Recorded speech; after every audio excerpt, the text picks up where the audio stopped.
Welcome back to the Garden Report on CLNS Radio and Celtics Blog. We are powered by Blue Apron. Don't forget, blueapron.com/Garden Report for 3 free meals and free shipping. And someone that had free shipping to the free throw line tonight was Isaiah Thomas. Tweeted it out earlier today. He is the best guard in the league at drawing fouls. He leads the league in fouls drawn by a guard over Russell Westbrook and James Harden, which is mind-blowing. See, no one talks about that, though. Yeah. I'm telling you. But it's on an efficiency rating. People are sleeping on Isaiah. It's just an important distinction. That's on an efficiency rating. Obviously, the total number of fouls and free throws drawn, Russ and Harden are doing it at an unbelievable clip. But Isaiah's doing it at a great clip. He went 13 for 13 from the line tonight, got to the line 5 times in the fourth quarter. He went 6 for 8 from 3 in the fourth quarter, which would be an incredible game. I mean, whatever. We don't need to context it. It was one of the best fourth quarters in the history of the game. So, how does Isaiah Thomas's dribble penetration make this team work in the fourth quarter? I think it helps for the perimeter players. You know, you look at someone like Jonas Jerebko had a couple good threes going on in Cleveland today. Of course, they didn't have Avery Bradley, so you know you sort of missed him tonight, or you didn't because of what Isaiah Thomas did. But I think Terry Rozier he got his minutes. He did get a DNP today. His second field goal in this last 7 games. That's my boy Rose. I call him Rose. He got some minutes today. But yeah, you get to open things up for shooters, and even their big guy, you know, Al Horford, who came back to life today because didn't have a great performance in Cleveland, so he was able to get going offensively. And I think that's something that we always love about Isaiah Thomas. You know, the fact that he's able to penetrate, get to the free throw line, and I think that's something that he could keep doing and could even get to the line more if referees could call more fouls for him. But that's a whole nother conversation. I mean, I think the number one thing that you have to give credit to Isaiah Thomas is how quick he can get past his defender and get to the line. I mean, he's that good, you know, and he showed it tonight, especially in the fourth quarter.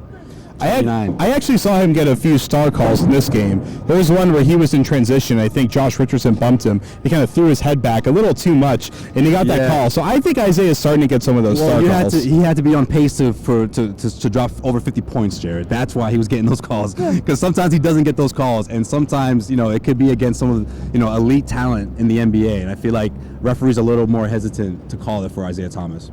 Well, one thing that was important to note that really happened in the last game, we didn't really see it as much in this game. So the defensive strategy in the playoffs against Isaiah Thomas has always been to trap him on the pick and rolls, trap him out 30 feet, blitz the screen, try to corral him. Cleveland did it so effectively and completely shut him down until like the last few minutes of the series 2 years ago. Last year, Atlanta was relatively effective, but Isaiah has just gotten so much better. It's hard to do. But I felt that in the Cleveland game, Isaiah was really figuring out how to get through it. Obviously, having Al Horford out there is a total game changer for dealing with blitzes on the pick and rolls. But he is able to almost draw the defense out a little bit further and then slip through those or get around them. He's starting to figure out all the different ways that teams are game planning against him. And tonight, the Heat game plan, they weren't stepping up on him quite hard enough. He's pulling up from 28 feet instead of 24 feet. I mean, he's starting to figure out every single type of strategy against him, and he's making it work. And that's something that a star does. Right. And I think a lot of that had to do with, especially tonight, if you compare tonight to the game in Cleveland, I feel like there's a reason why he didn't have any assists tonight, right? Because last game, you saw Avery Bradley making backdoor cuts. You saw other guys making cuts. I mean, like you said, they were sort of challenging him. And Thomas was blowing by his defender tonight over and over again. So I think that really opened things up, really opened the floor. Maybe Miami could have done a better job, of course, because he let them drop over 50 points. But they really stayed in this game. And it wasn't until like into the last minute where the Celtics pulled away and eventually sealed the win. All right, we're going to seal this one off for Josue Pavone, for his brother Joel Pavone behind the camera tonight in the special appearance.